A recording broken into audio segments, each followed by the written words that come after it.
Itong rundown na bahay, wala nang bubong. Ang laki siguro nito, ilang taon na kaya ito dito. At yun pa yung isa doon, wala na, giba na. Tingnan natin sa loob. Parang takal na nito dito. Yung mga nakatira nito doon noon, mga farmers o Indian. Tabi-tabi po. Titingin lang. Ito yung loob oh. Oh. Parang wala na. Iba na yung bubong. Oh. Ito pa yung isa.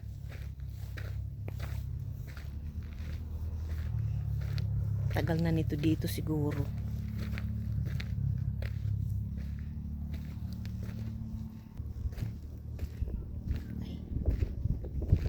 Ayun yung kabila oh.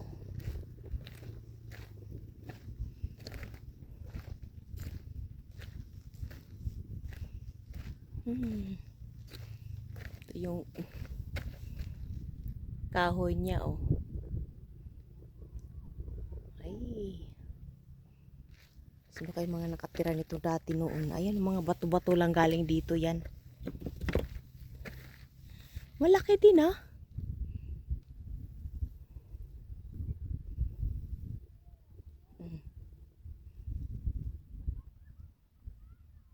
Ayan yung mga bato, nagkandalaglag na.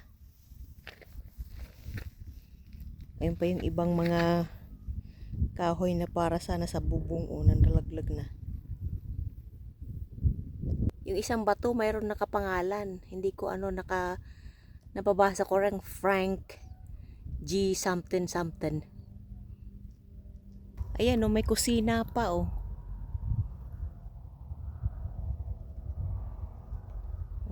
Sayang tong bahay na to.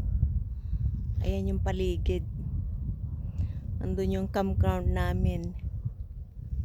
O diba? $15 a night mag-camp dyan. Tingnan natin yung kusina. Tabi-tabi po. Para hindi tayo pagalitan. Mga ancestral dito. Mga malay kung sino. Ganda ng kusina ah. Oh, ayan. Ito yung sa likod.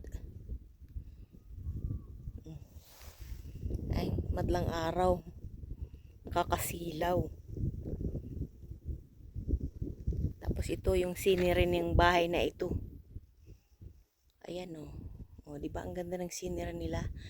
Kaya lang masyadong dry up dito. Mga maliliit na shrubs. Oh. Ganda di ba?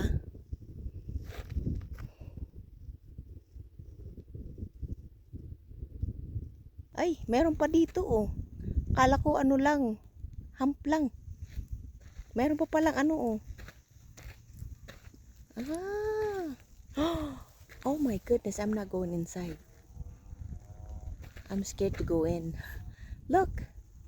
I guess you can go in and wow, excuse me po. Tabi-tabi. Kaya meron dito. Punta ako dito sa loob. Ah, baka storage ito. Pagkain or something. Ayan. Oh, wow. Okay, thank you. Backing up. Tatakot lang ako. Ano dyan. Okay, babus.